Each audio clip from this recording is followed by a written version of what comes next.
Muy bienvenidos a nuestra quinta sesión del Club Virtual de Lectura Sui Generis Madrid y sobre todo, bueno, pues la última del año, la última al final, el final del trimestre, que parece mentira porque nos ponemos a mirar atrás, que empezamos en septiembre, parece que no. Por el camino se nos han ido uniendo, perdón, se nos han ido uniendo muchos más compañeros, lo cual es fantástico. Porque en el fondo, creo que lo decía ayer en el chat, lo decía Montserrat, ¿no? Que esto de leer en grupo es una gozada porque entre unos y otros pues nos vamos animando, no solo eso, sino vamos comentando y vamos descubriendo cositas entre todos. Y el caso de que el club vaya creciendo, porque va creciendo, la verdad es que bastante a pasos agigantados, pues es una auténtica maravilla. Y empezábamos en septiembre, no éramos tantos como somos ahora, evidentemente, y empezamos con La Rueda Celeste de Úrsula K. Le Guin, con esa quizá esa parte de reflexión filosófica de la ciencia ficción tan necesaria hoy en día y tan necesaria hoy en día con esa cualidad innata de la ciencia ficción, y lo veremos en la siguiente, digamos en las lecturas que abran el próximo año, pero bueno, esa cualidad innata de la ciencia ficción tan necesaria de reflexionar sobre el presente a través del futuro. Empezamos con Úrsula K. Le Guin, seguimos después con Cuchillos de Agua, que era algo como mucho más frenético, mucho más cinematográfico, lo cinematográfico, cosa que también tiene, creo, Matheson. Después nos metimos de lleno en Ray Bradbury, con esas dos claros, no sé si dos claros ejemplos, pero sí como dos caras de una misma moneda, ¿no? En este caso, pues la moneda sería nuestro querido Ray Bradbury y por un lado esos dos aspectos, ¿no? Por Fahrenheit como el clásico y La Feria de las Tinieblas eh, como la parte, quizá no sé, una parte más literatura fantástica, más, bueno, unos tintes de tampoco mucho de terror, pero bueno, algo muy bonito, creo que lo pasamos muy bien, si es verdad, con un estilo completamente diferente. Y llegamos a La Casa Infernal, y La Casa Infernal es una novela que tenía muchas ganas, la íbamos a leer después, la íbamos a leer después, pero bueno, por cuestiones, al final la tuvimos que leer ahora. Esperad un momento porque esta gata no sé si quiere salir de la habitación. Bueno, ¿sí? ¿Sí o no? Cosas de gatos.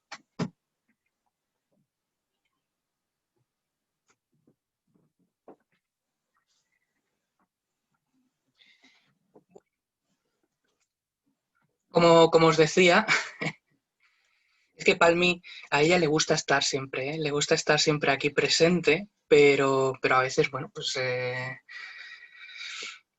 como ella todavía es muy chiquitita, ¿eh? O sea, tendrá un año y poquito, pero bueno, todavía no se acostumbra a estar en una estancia, o quizás sí, no sé. Bueno, como os iba diciendo,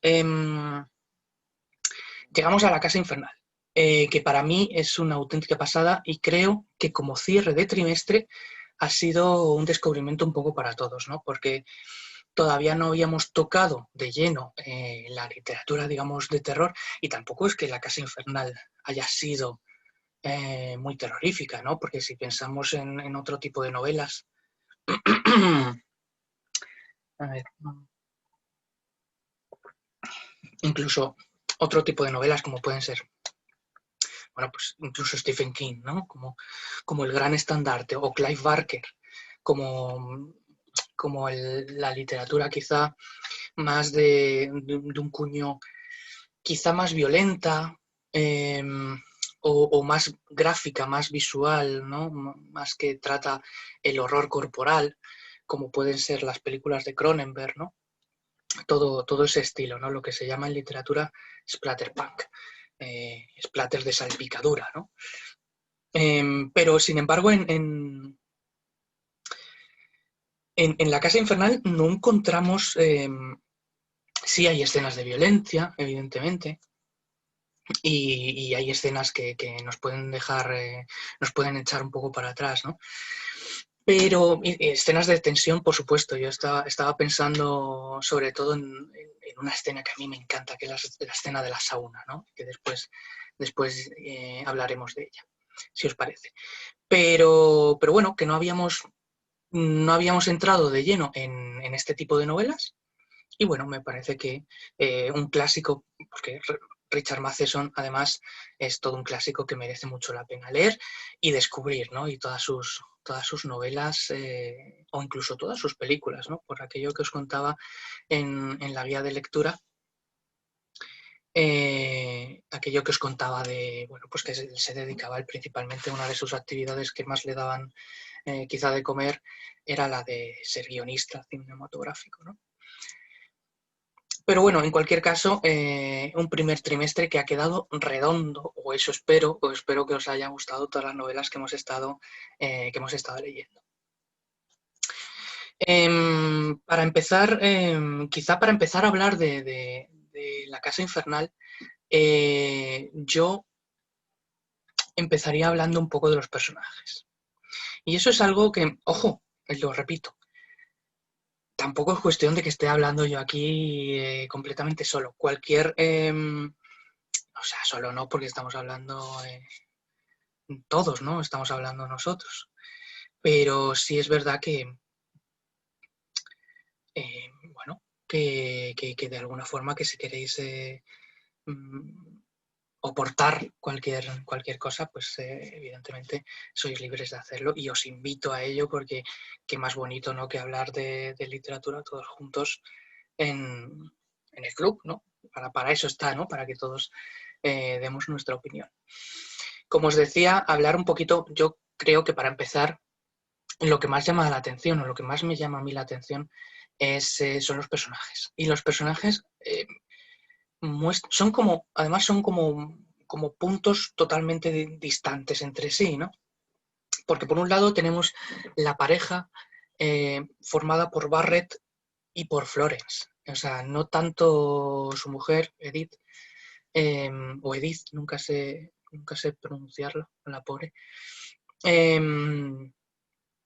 Esos dos personajes, tanto Barrett como Florence, son, a mí me parecen, que eso es una de las cosas que os planteaba en el foro, a mí lo que me parecen son dos polos totalmente opuestos, ¿no? O sea, como dos extremos de una cuerda. La ciencia más pura y el racionalismo más científico, que es Barrett, con, bueno, pues, digamos, la parte medium, la parte espiritista, iba a decir no racionalismo, pero tampoco es eso, ¿no? Digamos la parte mágica, o si lo preferimos, o la parte más de las energías del mundo, ¿no? Y de cómo en el fondo las dos visiones son totalmente posibles. O sea, ninguna de las dos, aunque durante toda la novela nos están queriendo vender una visión enfrentada, al final, lo que descubrimos al final de la novela es que esas dos visiones encajan. Al final, una puede aportar algo en que la otra tiene un vacío y viceversa, ¿no? Y creo que eso es la parte, digamos, más esclarecedora de la novela o que más tiende puentes, ¿no? Por así decirlo. Tiende puentes entre la ciencia y la espiritualidad, ¿no? Que además son como los dos grandes... no sabría cómo llamarlos, ¿no? Pero son como los dos grandes pilares de las visiones de la vida, ¿no? Se puede, evidentemente, hay muchas más, ¿no? Pero son como los dos grandes focos, ¿no? Se puede ver todo completamente racional, todo explicado a través de la ciencia, que a veces eso se asemeja al progreso, y por otro lado se puede ver todo de forma totalmente espiritual, donde se pueden explicar cómo las diferentes energías canalizan a través del cuerpo humano y cómo en el caso vamos a hablar de las almas perdidas, por ejemplo, son esos remanentes energéticos que quedan tras la muerte, ¿no? Y creo que esas dos visiones, al final ya os digo, como como os decía, se complementan. Tanto Barrett como Florence al final terminan, bueno, yo entiendo que ya todos los que estamos aquí nos hemos terminado la novela, así que podemos hablar de que, pues claramente, de que los dos son los que terminan peor parados, terminan muertos, pero además de una forma tan brutal. Sí es verdad que creo que era, no estoy seguro, pero creo que era Alicia quien lo decía en el foro, y es algo que tiene toda la razón, y es que la muerte de Florence es mucho más brutal y mucho más espectacular, por así decirlo, que la de Barrett. Que la de Barrett se resuelve como muy sencilla, ¿no? Y eso es algo que yo siempre le daba vueltas durante toda la novela, siempre que lo estaba leyendo, yo decía, digo, me escama el tratamiento que el autor le da a los personajes femeninos. Pero en el sentido, y me explico, si nos fijamos solamente en los personajes femeninos, tanto Florence como Edith, en el caso de Edith muchísimo más, vemos como una sumisión constante y una sumisión que tiene que estar siempre como al amparo de una mano que cuida, ¿no? Para que me entendáis, vamos a fijarnos en la relación del matrimonio, ¿no? De Edith y de Barrett. Que uno piensa, esta pobre mujer, ¿en qué momento se le ocurrió acompañar a su marido a la casa infernal? O sea, después de contarle de que es una de las casas más encantadas, ¿no? Como el Everest, ¿no? Creo que dicen en algún pasaje, el Everest de las casas encantadas. Bueno, pues te dicen eso y, hombre, pues a lo mejor te lo piensas, ¿no? Pero ella no, ella decide lanzarse a la aventura a sabiendas de, si es verdad que, bueno, en toda su buena voluntad, pues va a ayudar a su marido, porque como tiene un problema por la polio en toda la pierna, ¿no? En la cadera y demás, y siempre va pues con bastón y demás, bueno, pues que le quiere ayudar. Y luego el pobre, la verdad es que le dan por todas partes al doctor Barrett. Y al resto, ¿no? Pero bueno, parece que a veces se lleva como la peor parte. Y Edith también. Y en esa relación de matrimonio en la que Edith es como pobrecita, hay que tratarla con mucho cuidado, no hagas esto, yo te tranquilizo, porque mira, yo te explico que como que la tratan muy de tonta cuando en realidad yo creo que no lo es, ¿no? Porque o no es, quizá tonta no es la palabra, es más en el sentido de naif, ¿no? De inocente. Y por supuesto de un problema de represión sexual muy fuerte es el que tiene Edith, ¿no? Fijaos que está como, bueno, está anclada la novela a los años 70 justo, que ese es otro de los temas, no de los temas, otro de los detalles que a mí me gustaba de la novela, ¿no? Que justo 50 años después de que ocurriesen supuestamente los hechos en la casa infernal, pues íbamos nosotros a leerlos, ¿no? Pero Edith, en plenos años 70, bueno, en pleno año 1970, bueno, pues es una muchacha que tiene muchísimos problemas mentales y tiene problemas mentales a raíz de una educación, porque ella habla mucho, ¿no? de su madre, de todo el tema pues, de cómo ven a los hombres o no, cómo ve el sexo, ¿no? Porque el sexo siempre es algo malo. Y al final lo que consigue la casa no es que, porque una de las cosas que yo bueno, leyendo me preguntaba quizá, era, ¿es necesario? O sea, las escenas de sexo es algo que quizá están de más o acompañan la escena. Y al final te das cuenta, ya no solo aparte, independientemente del tema de Velasco, ¿no? De que fuese de Emerick Velasco, de que fuese un tío que realmente, bueno, pues estaba enfermo, eso para empezar, sino que lo que hace es coger de lo que más cojea, ¿no? De lo que más cojea una persona y lo moldea para atacarla de esa manera. Entonces, ¿qué es lo que hace? Sabe que Edith, o sea, penetra directamente en el alma de esa persona, en el interior, ve todos los secretos oscuros que pueda mantener y ve que Edith está hecha polvo. O sea, está hecha polvo en el sentido de lo que os comentaba de esas represiones sexuales, ¿no?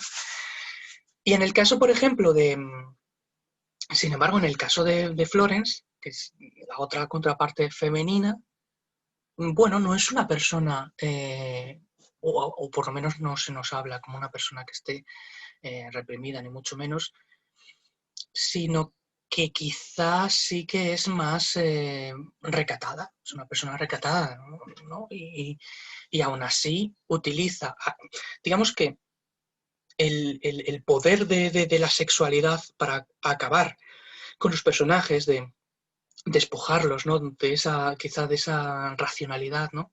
Porque lo hacen como completamente en trance. Al final ese poder recae en los personajes femeninos. No vemos a un Barrett, bueno, un Barrett porque supuestamente es impotente por la polio y demás, pero no vemos a un Fisher eh, que, que se vaya restregando por las esquinas, ¿no? O sea, no sé si me entendéis. Son las mujeres las que portan esa sexualidad. Nos escribe Ray y dice algo que no me cuadra. A ver, voy a colocar esto para ver mejor el chat, porque si no... Aquí. Dice algo que no me cuadra mucho en el personaje de Florence es su implicación religiosa. Aunque el autor no especifica la religión, las expresiones que utiliza, Florence tiene muchos rasgos del catolicismo. Esa religión está en contra del ocultismo espiritismo. Además, ese Dios al que tanto reza no le ayuda en nada. Sí, es verdad. Bueno, yo no sé hasta qué punto yo no sé hasta qué punto el catolicismo o el cristianismo católico está en contra del espiritismo. A ver, del ocultismo quizás sí, pero no lo sé, ¿eh? O sea, quiero decir, porque yo muchas veces, si pensamos en la santonería, ¿no? No sé muy bien exactamente cuál es el nombre, ¿no? Pero si pensamos digamos, en las ciencias esotéricas que hacen uso de los santos, que hacen uso bueno, de muchas cuestiones religiosas, eh, incluso de apariciones marianas y demás, bueno, no es que estén... no, estoy pensando sobre la marcha, ¿eh? Es que yo no, o sea, no sé hasta qué punto la Iglesia Católica rechaza, hombre, si es verdad que lo puede considerar como algo fuera de la norma, eh, pero bueno, sí es verdad que muchos espiritistas sí que profesan la religión católica, apostólica romana o demás, ¿no? O cualquier variante del cristianismo. En cualquier caso, sí es verdad, eh, como dices, que no le ayuda en nada. O sea, ella reza por más que rece. Y de hecho, una de las cosas que llama la atención es que en ese mundo, en ese universo tan oscuro y malvado que es la casa, hay una capilla que es ese epicentro de todo, ¿no? Y normalmente, bueno, no sé, y bueno, está claro que es una capilla cristiana en el caso de que, porque hay un crucifijo enorme eh, que además con atributos, eh, con los genitales, además es como una profanación, ¿no? Porque es como una profanación de las iconoclasta de las imágenes de Cristo, en el que al Cristo le colocan unos atributos sexuales desmesurados y entonces encima es aquello que se le cae a Florence, bueno, que es la muerte, ¿no? de Florence. Y, y lo que dice Rice sí es verdad que sí, yo diría que Florence es cristiana, es cristiana, no sé si católica, seguramente sí, pues bueno, estamos hablando que esto es en Estados Unidos, estaba pensando, ¿no? Creo que esto es en Maine, o sea, la casa es como al norte, ¿no? En, bueno, no me acuerdo cómo se llama esta, creo que es Nueva Inglaterra, ¿no? Toda esa zona. En cualquier caso, Sí, sí, en cualquier caso, además, el hecho de que haya una capilla, como os decía, creo que sí van por ahí los tiros. Pero el hecho de que Florence todo el rato esté hablando a, oh Dios mío, Señor, ayúdame y demás, y al final no sirve para nada porque, o sea, no sirve no por sus creencias justamente, sino porque es como, o lo que yo interpreto, que ahí dentro no puede penetrar eh, la mano de Dios, para que nos entendamos, ¿no? Porque ella, de hecho, reza a todos los, no sé si a todos los santos o como a todas las divinidades, entre comillas, que conoce, para liberar el supuesto alma de Daniel Velasco, que ese es otro tema pendiente, de la triquiñuela de Emeric Velasco que le hace a la pobre Florence, y no sirve para nada. Y al final, pues ella sola eh, se va dirigiendo hacia su autodestrucción, ¿no? Y como os comentaba, quizá, bueno, no sé, tanto, tanto Florence como Edith son esos personajes un tanto sumisos que no tienen nada que ver o que tienen que estar como al amparo, ¿no? de los personajes masculinos. Y eso es un poco lo que me chirriaba, ¿no? Si es verdad que cada producto cultural narrativo es de su tiempo y a lo mejor en los 70 eso pues tenía, bueno, pues se veía de otra forma, para que nos entendamos. En el caso de Fisher, a mí es un personaje que quizá me descuadra bastante, en el sentido de que yo pienso, digo, a ver, has sobrevivido hace 30 años. Yo al principio pensaba que era mucho más mayor, pero luego creo que se nos dice que entró en la casa la primera vez en 1940 con 15 años y en esta ocasión tiene 45. Y yo le echaba, no sé, personalmente me lo imaginaba muchísimo más mayor. Pero tú piensas, eres un superviviente de hace 30 años, de que prácticamente, o sea, estás vivo de milagro. Y aún así, bueno, por mucho que te paguen, quizá tenías que haber pedido más dinero para volver, no sé. Eh, es una forma, yo creo, pensando en Fisher, creo que es una forma de que él intenta encontrarse a sí mismo. Intenta reconstruir un poco, también saber por qué salió vivo, por qué es el único superviviente de la casa. Porque además se nos cuenta que este hombre pues tiene una cantidad de poder de medium físico. Bueno, porque ese es otro tema. Yo hasta que no leí la novela por primera vez no tenía ni idea de la existencia de estas variedades de medium, ¿no? Yo a lo mejor ahí en este campo pues estaba un poco pez y no sabía que había por un lado medium físicos y por otro lado medium psíquicos, ¿no? Y de cómo, bueno, cada uno tiene sus visiones, tiene sus formas de desarrollar su poder, por así decirlo, ¿no? Y entonces, no sé, a mí la verdad es que me llamaba mucho la atención. Y Fisher era uno de los grandes medium físicos, creo que es él, en comparación, o sea, en contra. Nos dice Pablo, dice, parece escéptico, pero en el fondo quiere ajustar cuentas con el pasado, cuando estuvo allí por primera vez y le puede la curiosidad y la duda. Sí, le puede la curiosidad, pero bueno, la curiosidad casi le deja por el camino, porque, eh, a ver, yo creo que él entra con una actitud equivocada, y me explico, ¿no? Si tú lo que quieres es ajustar cuentas con tu pasado y a ver por qué eres el último, o sea, el único superviviente de la casa, ¿por qué entras con una visión totalmente cínica de la vida? Te encierras o sea, esa coraza, ¿no?, que él se pone para que no le afecte la casa, se dedica a beber, se dedica a criticar un poco a los demás, a estar, bueno, yo es que siempre con miradas de sospecha, bueno, ¿no? Como que no me fío del doctor Barrett y tal. Yo personalmente no entiendo. El personaje de Fisher sí me gusta, o sea, porque menos la parte final, ¿no? En la que se enfrenta, entre comillas, a Emeric Velasco, pero no lo entiendo. No entiendo su actitud. Y de hecho tiene cambios de actitud a lo largo de la novela muy fuertes. O sea, de repente se abre, le vienen todos los poderes de la casa y le dejan hecho polvo y se vuelve el más cínico del planeta.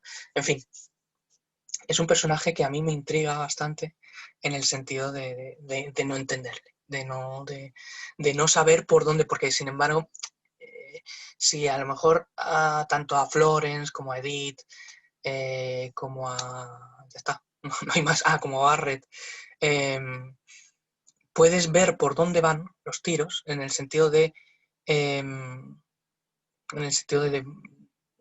predecir sus actos, ¿no? O lo que van a hacer a continuación.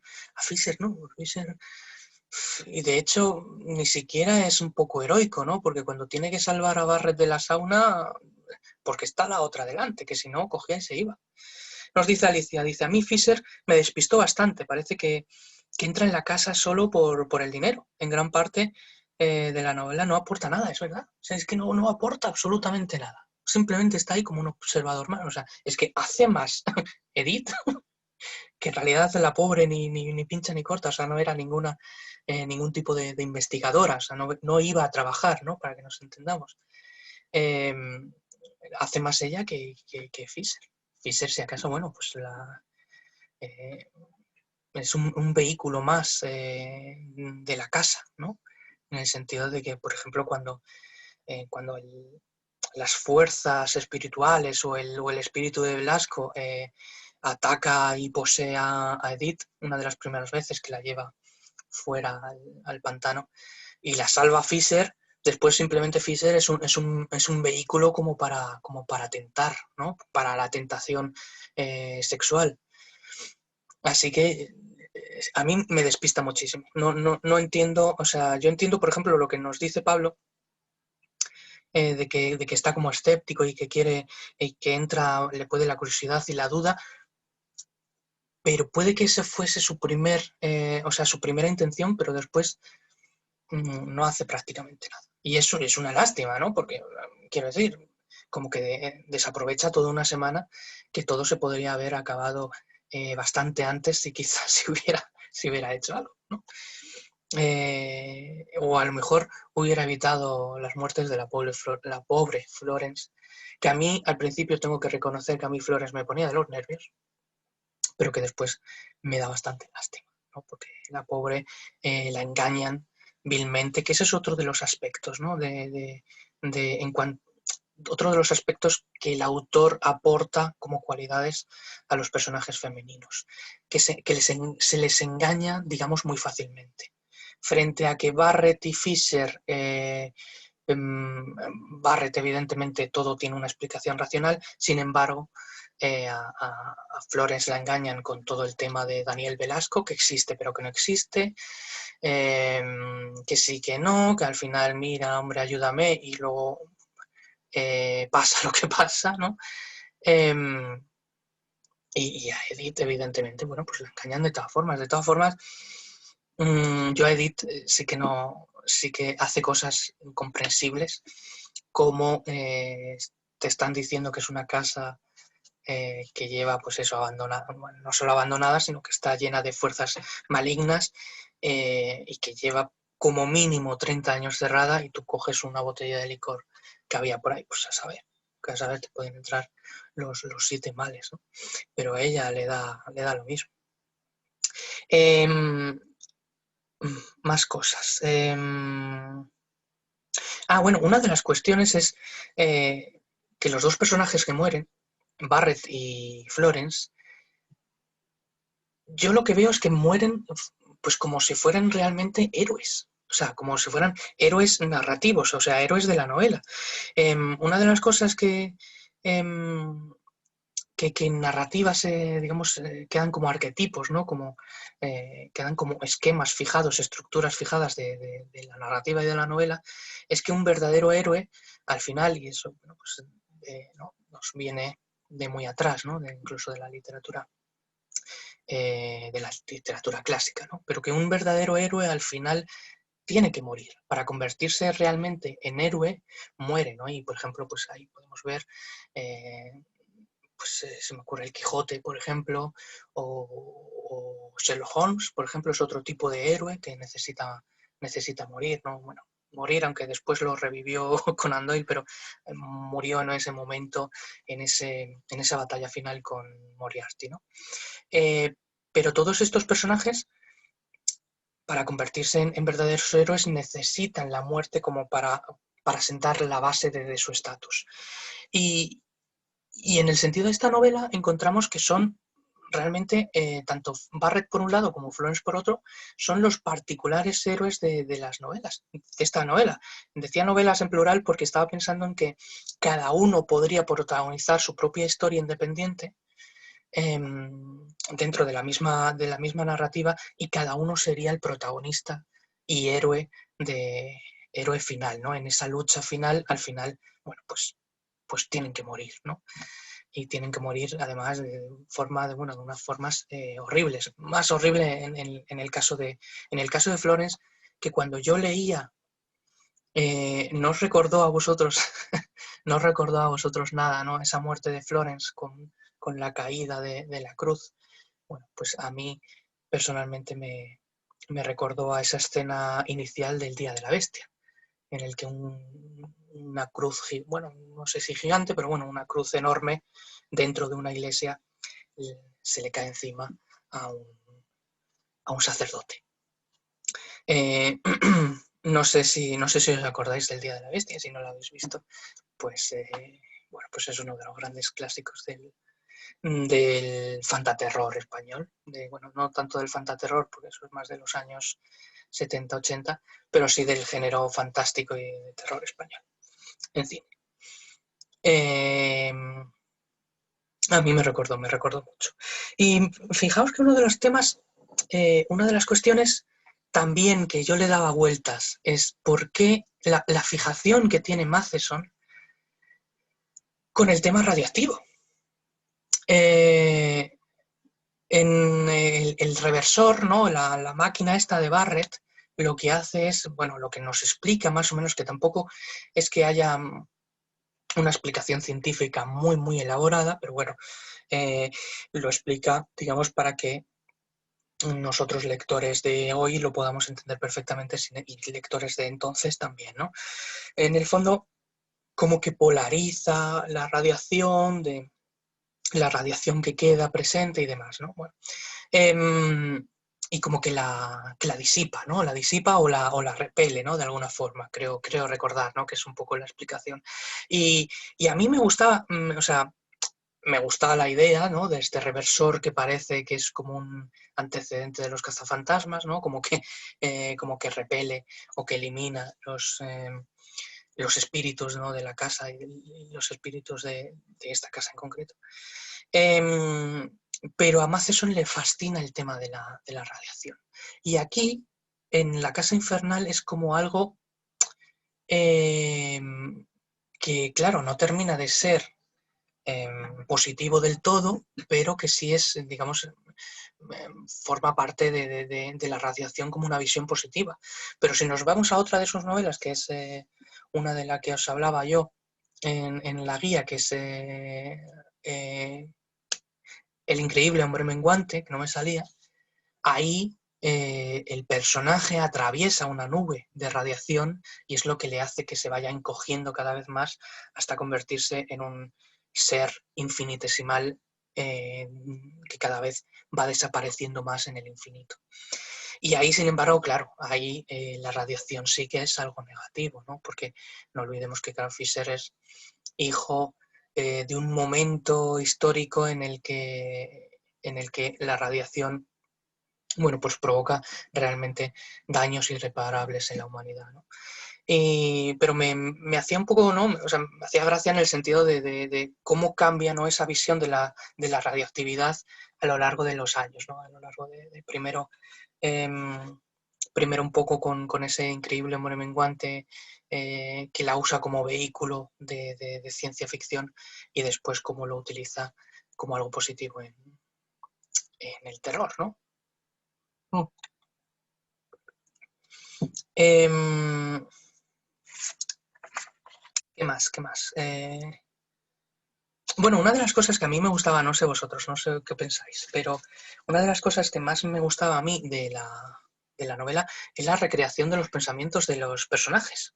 O sea, cómo, si es verdad, alguien lo comentó en el chat, que la novela tiene mucho diálogo, quizá no estamos acostumbrados a novelas con tanto diálogo, o sí, ¿no? Claro, sí, ya sabéis que hay como dos grandes bloques o tendencias narrativas, ¿no? Por un lado, el, yo recuerdo, ¿quién era? ¿Cómo se llama este hombre? Ay, el escritor de Leviatán, Foster, ¿no? ¿Sí? ¿No? Bueno, eh, nos dice Pablo, dice, es una puesta en escena casi teatral. Sí, efectivamente. Esos diálogos, creo que te refieres a eso, Pablo, los diálogos que lleva a cabo, que llevan a cabo los personajes, y luego aparte esos diálogos interiores que colocaba en cursiva, ¿no? Y cómo a través de eso nos damos claramente como de las dos caras de una persona, ¿no? La exterior, la que da al resto de sus compañeros, y luego la interior de lo que le va carcomiendo por dentro, de que a lo mejor de cara a la galería dice una cosa y después por dentro piensa otra, ¿no? Y eso se ve mucho en los debates internos que tiene Edith. Cuando Edith, cuando se deja llevar y le da la bebida, digamos que uno en sus fueros internos, ¿no? Uno de los debates que tiene consigo mismo y consigo misma, y todo lo que nos va contando un poco de su madre, o después de lo que nos enteramos de su padre y demás, toda esa historia nos la vamos descubriendo un poco a través de los pensamientos, o de cómo, o de lo que piensa sobre su marido, sobre Barrett. Eso lo vamos descubriendo poco a poco, y la verdad es que es una auténtica maravilla, ¿no? Yo os decía eso, ¿no? Que existen como esas dos vertientes de dejar que los personajes hablen de una forma, digamos, más natural, o simplemente utilizar una especie de una única voz narrativa, casi en primera persona, que es lo que yo la recuerdo, por ejemplo, mucho en la novela de Leviatán. Eh, es que no me acuerdo si es... no me acuerdo del autor, perdonadme, pero bueno, Leviatán es una novela muy chula, digamos, de última cuña de narrativa americana. Estamos hablando a lo mejor de los años 90 o por ahí. Y usan ese tipo de narración, ¿no? De bloques. Es que son bloques narrativos enteros en los que prácticamente no hay ni una sola línea de guión. Y entonces, bueno, pues hay muchos lectores que esto sí lo puede costar, y hay lectores que les encanta, ¿no? Que simplemente esa verborrea descriptiva continua, ¿no? Nosotros cogemos todas estas novelas, por lo menos tienen una parte, digamos, mixta, que es lo que, ¿no? Quizá esta novela sí que tenía muchos puntos de diálogo, pues no lo sé, eso me lo tendríais que decir vosotros, a ver qué... Paul Auster, gracias, Alicia. Paul Auster, madre mía, no me salía el nombre. Paul Auster, sí, es verdad. En fin, pues eso, también recomendada. Me salía el Foster Wallace, que es este hombre por el de la broma infinita, ¿no? Que no tiene, bueno, que tiene otro tipo de escritura también un tanto particular. Más, ¿qué cosas? Bueno, todo esto, además, de hecho, el hecho de todos estos pensamientos y de todos que están perfectamente ligados, ¿no? Al final, lo que se... a lo que llega es a esa estructura que tiene la novela, que a mí me fascina, que es la estructura esta de por días, de por horas, que prácticamente parece que es un equipo de investigación que ha colocado cámaras por todas las habitaciones y entonces nos está mostrando las cámaras y lo que desarrollan, ¿no? Y todo lo que está pasando, ¿no? Además, por eso os decía un poco al principio que Matheson quizá tiene como un punto de escritura casi cinematográfica, porque parecen planos, ¿no? De repente salta de Barrett y nos vamos a Fisher, lo que está haciendo en la cocina, y de repente nos vamos a Florence, que está andando por ahí ella perdida, la pobre, por unos pasillos, buscando a su Daniel Velasco, etcétera, ¿no? Y entonces, este intercalamiento como si fueran planos cinematográficos en pequeñas escenas de diferentes personajes y que a veces se solapan, muy pocas veces ocurre, pero muchas veces se solapan escenas en el sentido de una escena de un personaje, pues le pasa cualquier cosa, grita, y de repente pasamos a otro personaje que está haciendo sus cosas, y escucha el grito del anterior, ¿no? Y creo que esta estructura es lo que le da le da un cierto tono a la novela bastante original, ¿no? Quiero decir que si quizá fuese una novela contada así sin más, a través de los personajes, con otra estructura, pues quizás sería más... no nos gustaría tanto, ¿no? Creo que la estructura está la clave. Está la clave. También es verdad que, bueno, porque sabemos que es una de esas primeras novelas de casas encantadas, primeras entre comillas, ¿no? Porque evidentemente toda la tradición de casas encantadas que nos viene desde el siglo XIX, pues es brutal, ¿no? De casas de castillos encantados, de historias de fantasmas y demás, pero como que Matheson recoge todo esto y lo moderniza y lo que consigue es justamente eso, ¿no? Crear una serie de arquetipos, todo esto es lo que os contaba, ¿no? En la guía, crear una serie de arquetipos que es realmente lo que convierte a la novela en algo especial. Si no, si no, nos parecería seguramente algo totalmente aburrido que repite clichés hasta el infinito. Así que, pero bueno, yo espero sobre todo que os haya gustado, ¿eh? Eso sí. Y sobre todo, cómo crea Matheson en toda esta estructura que os hablaba como de planos, para que nos entendamos, cómo crea las atmósferas, cómo va sugiriendo, ¿no? Cómo crea esa serie de esas, bueno, pues esas escenas que al final son las que realmente bueno, pues nos sobrecogen, ¿no? De alguna manera. Algunas más que otras, claro. Una de las cosas que cuando leía La Casa Infernal es la clara influencia que creo, yo personalmente, que creo que tiene de Sade, del Marqués de Sade, y no simplemente por las escenas sexuales que se nos presentan, sino por eh, en el caso de la novela de Sade, de las 120 jornadas de Sodoma, que justamente es la historia, o sea, la historia que cuenta Fisher de cómo, de la casa, ¿no? De todos los desastres que Emeric Velasco, bueno, pues fue acogiendo a todas estas personas, iba fomentando un poco las orgías, iba fomentando que al final terminasen incluso locos o caníbales y demás.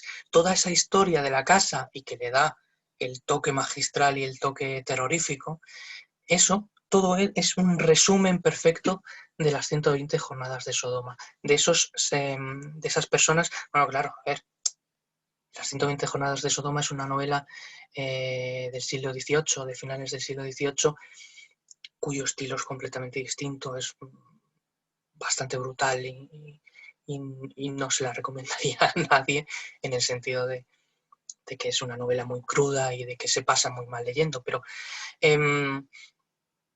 todo lo que narra Sade en esa novela es un resumen bastante bruto, bastante así eh, bueno, pues un poco hecho juntando de aquí y de allá de esa historia de la casa. O sea, de la historia de la casa resume las 120 jornadas de eso. Y me parece fantástico en el sentido, me parece maravilloso porque es como si Matheson cogiese esa novela ya hecha y dice, bueno, pues, ¿qué pasaría si esta novela realmente se llevase a la realidad? ¿Qué es lo que queda después?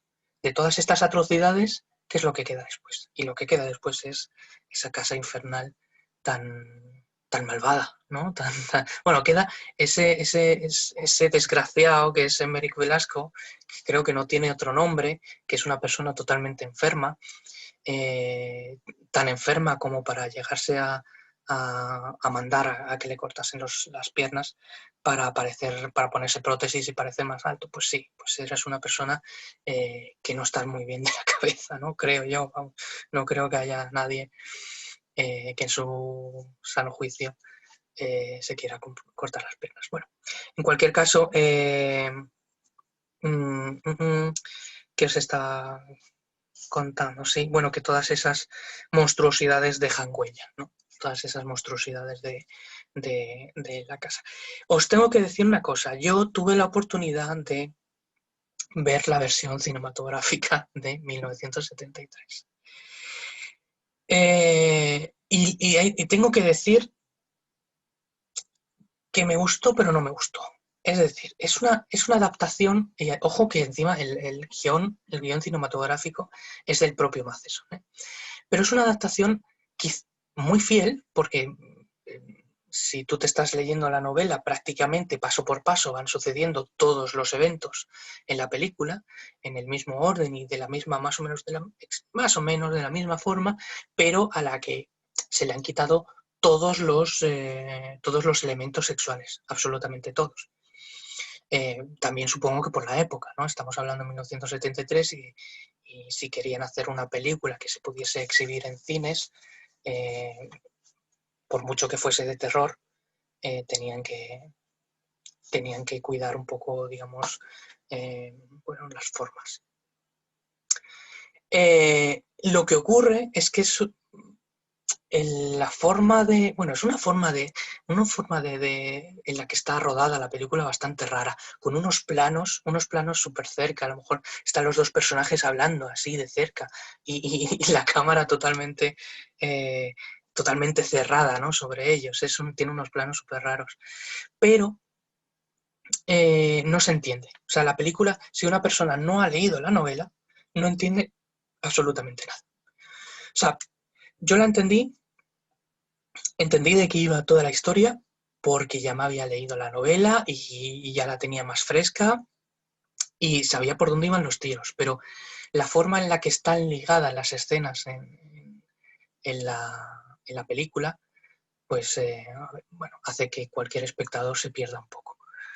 Aún así tuvo buena acogida, pero vamos, yo creo que muchos espectadores se quedaron mirando un poco al techo, ¿no? Porque ya os digo que hay partes que si no conoces el libro no sabes ni de qué te está hablando.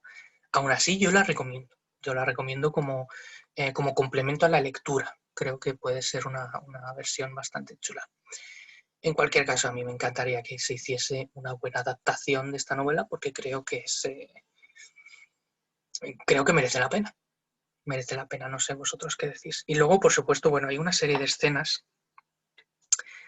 que en la novela que a mí me fascinan. Por ejemplo, la escena del gato, que creo que la resaltaba Ana Margarita, la resaltaba en las citas y en el foro, ¿no?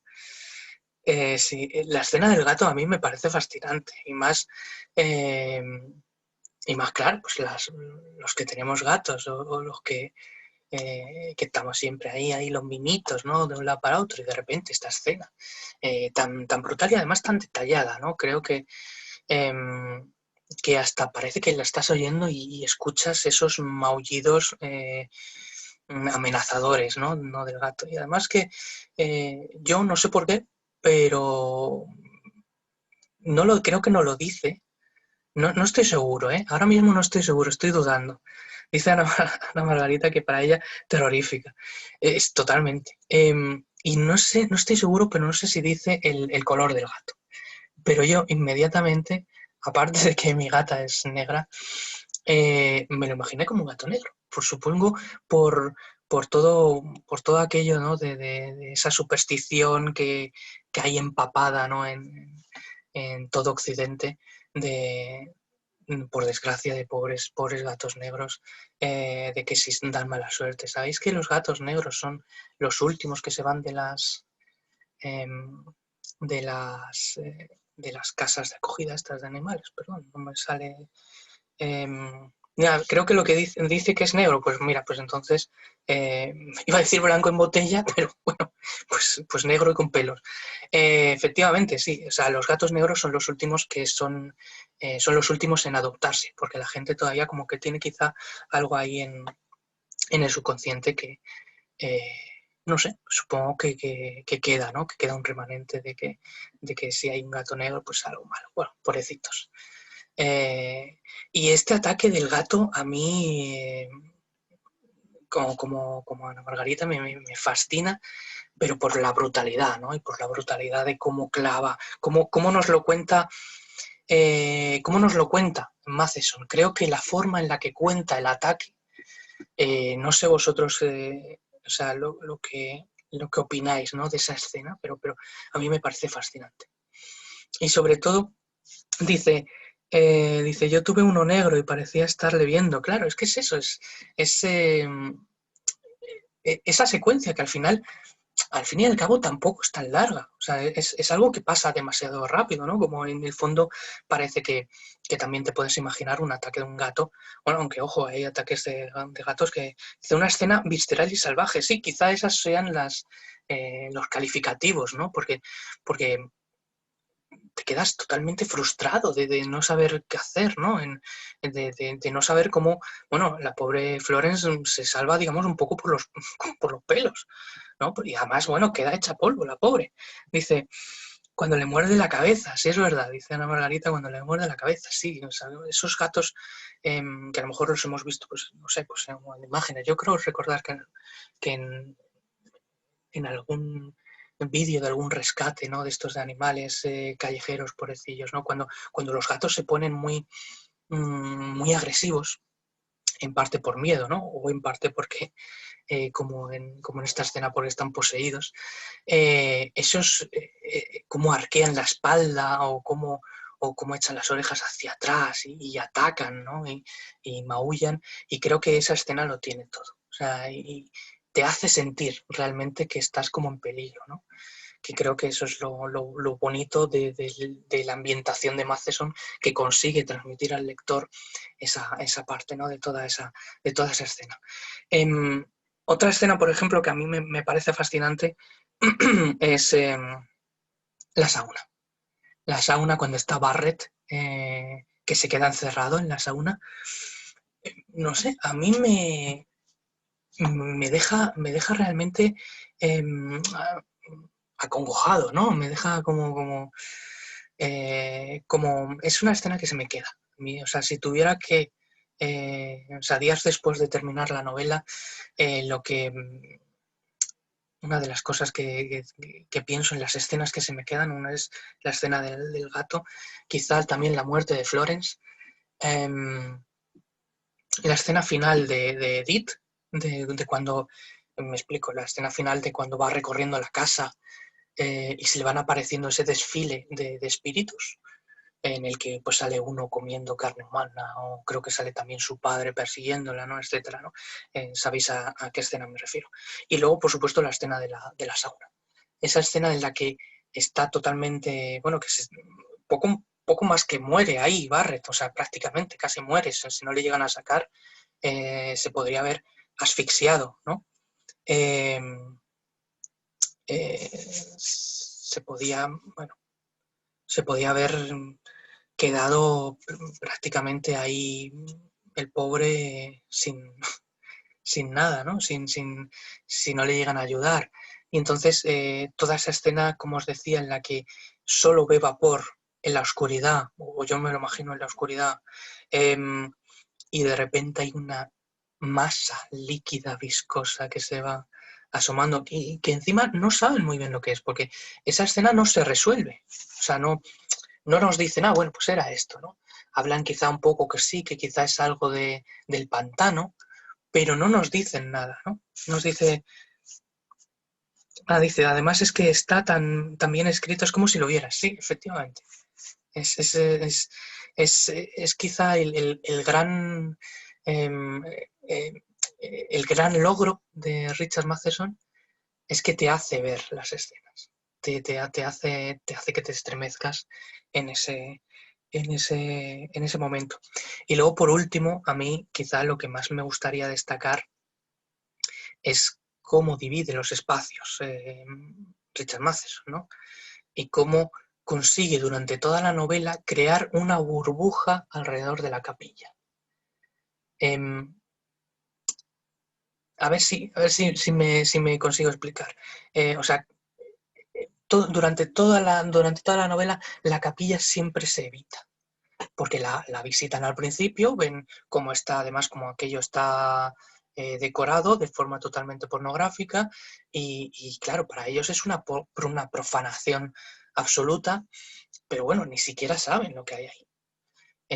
Y después Florence es una de las que va, digamos, en avanzadilla, una primera vez, ve la Biblia y ve el nombre de Daniel Velasco, y después en la siguiente visita que hace es prácticamente para morir, ¿no? Y luego todo el final se desarrolla en la capilla, ¿no? El final, digamos, de Emeric Velasco. Pero, o el descubrimiento, ¿no? Del verdadero ser de Emeric Velasco, ¿no? Que ese es como, digamos, igual que en Alien, en la película de Alien, la primera, se habla del octavo pasajero, aquí Emeric Velasco en la Casa Infernal es el quinto habitante de la casa, ¿no? Es una persona que está, pero que no está. Eh, que además como que preserva su cuerpo, es algo bastante extraño, ¿no? Eh, que aunque todos sus... que aunque todos sus congéneres de la época, de cuando él estaba vivo, han muerto y se han tenido que llevar todos sus cadáveres, el suyo queda totalmente intacto, metido en esa caja como de plomo, bueno, en ese interior de la capilla de plomo, y ahí no pasa, o sea, no pasa nada, ¿no? No puede pasar la radiación que es aquello, ¿no? Que ese metal que por su densidad no deja pasar la radiación, y entonces él está en su cárcel, en esa casa, puede seguir manejando los hilos como le da la gana, que al final es lo que hace, porque él es un absoluto manipulador, un déspota, que lo único que le interesa es manipular a la gente y hacer que se destruya a sí misma, y con eso él se lo pasa teta. Y es ahí, en esa capilla, que ha pasado un poco desapercibida durante la mayor parte de la novela, cuando al final cobra protagonismo y he visto por ahí, me ha parecido ver como, como un pelo o algo. Bueno, cobra protagonismo y además se convierte, pues eso, en el círculo, en el círculo perfecto, ¿no? Digamos, en el epicentro perfecto, ya no solo de maldad, sino donde se esconden todos los secretos. Y bueno, no sé si tenéis eh, algo más que aportar sobre, o sea, algo más que decir sobre la novela. Me gustaría saber vuestras opiniones, me gustaría saber qué os ha parecido, qué destacaríais vosotros de la escritura de Matheson, si os ha parecido, bueno, si os ha resultado interesante en el sentido de si es algo que os ha podido causar un poco de, bueno, que a lo mejor era un poco aburrido al principio, o si el ritmo os ha enganchado. No sé, me gustaría saber qué opináis de vosotros de La Casa Infernal. Mientras os animáis a ponerme cositas por aquí por el chat, yo sí que os iba a decir, bueno, ya sabéis, mañana lunes será nuestro último día de esta lectura y por lo tanto nuestro último día del trimestre. El martes empezaremos, el martes 29, empezaremos, sí, 29, empezaremos la siguiente lectura, que es Consecuencias Naturales. Mejor dicho, mejor que la siguiente lectura, vamos a a empezar porque me pasó una cosa muy curiosa. Yo quería traer a Elia Barceló al club. O sea, bueno, quería traer sus obras. Luego, por suerte, he conseguido que también Elia nos acompañe en enero. Nos acompañará. Entonces porque realmente una de las cosas que me gusta, nos dice Ana Margarita, a mí me ha encantado todo el libro. Me alegro muchísimo, Ana Margarita, porque una de las cosas que a mí me alegran es el descubriros obras y descubriros autores, ¿no? Y sobre todo que disfrutéis con las lecturas, que es lo importante.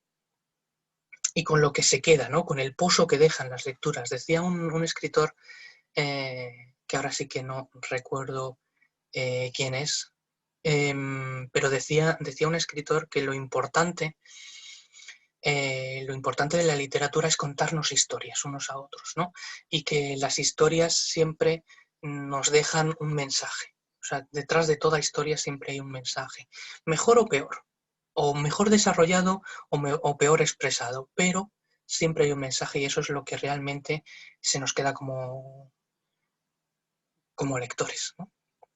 Y que después ese mensaje lo hacemos nuestro. Y claro, eso está presente en todos los géneros, ¿eh? O sea, desde la ciencia, como os decía, eso de la ciencia ficción que critica el presente a través de un supuesto futuro, etcétera, ¿no? Eso es una de las cosas que vamos a ver en las obras de la próxima semana. Y digo en plural porque me pasó una cosa curiosa. Yo a Elia Barceló quería traer una novela suya, y la primera novela, o sea, la primera obra que iba a traer iba a ser Sagrada. Fue su primera colección, digamos, de novelas cortas y relatos, escrita en el 89.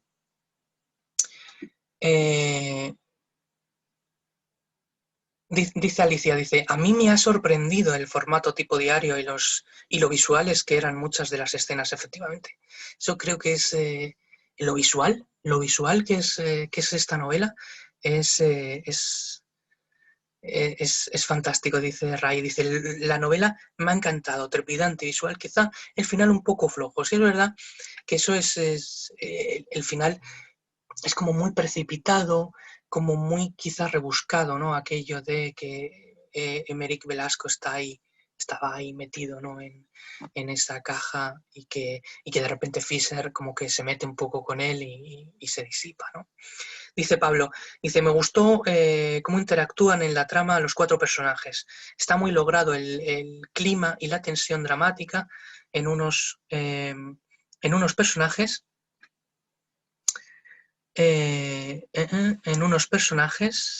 tan diametralmente opuestos. A mí me parece una novela muy teatral y con mucho terror, efectivamente. Efectivamente, sí. Sí. Tiene esa parte en la que parece que han soltado los personajes en ese escenario que es la casa, y que cada uno como que tiene un poquito ese papel que representar, ¿no? Pues el científico, la espiritista, el acompañante, el otro, etcétera, ¿no? Sí, efectivamente. Y como os comentaba respecto a Elia Barceló, quería traer Sagrada. Bueno, no fue posible porque Sagrada es una novela que se había leído recientemente en otro de estos clubes de lectura de los que formamos parte, de la Comunidad de Madrid, y entonces dije, bueno, pues me decanto por otra novela, El mundo de Yarek. Y El mundo de Yarek es una novela que ganó un premio muy prestigioso de ciencia ficción en el 94, creo, pero resulta que no está disponible en edición digital y prácticamente inencontrable en físico. ¿Qué es lo que ocurre con muchas de las novelas, estas novelas de ciencia ficción de los años 80, 90 que vamos a leer, ¿no? Que prácticamente son inencontrables o no están en formato digital, que es como se desarrolla un poco una de las partes, o sea, de las partes fuertes de este club es que sea en formato digital. Aunque evidentemente, como sé que algunos de vosotros hacéis, no hay ningún problema faltaría más, ¿no? En leer en físico, ¿no? Que es como la cuna, ¿no? De la que venimos. Bueno, y entonces, bueno, pues pues al final me terminé decantando por esta otra novela que sin llegar a quererlo, pues me parece al final la mejor opción, que es Consecuencias naturales.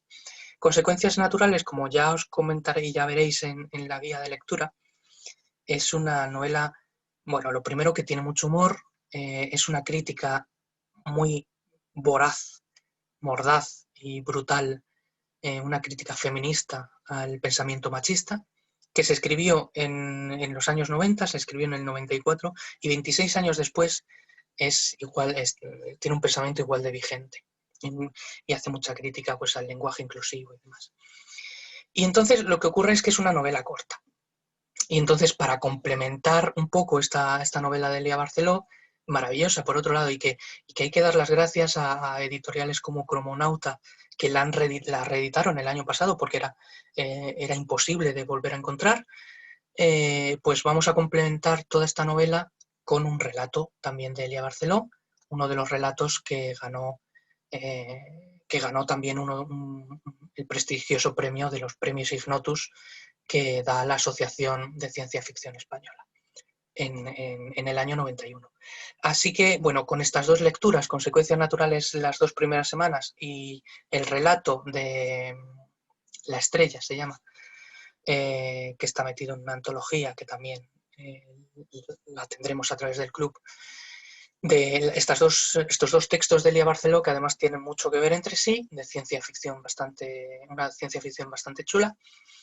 Bueno, pues con eso iremos directos a encontrarnos con su autora, y yo os animo a todos vosotros a que, bueno, pues a que ella es muy, ya la conoceréis, es muy directa, o sea, muy, muy accesible, muy, muy simpática.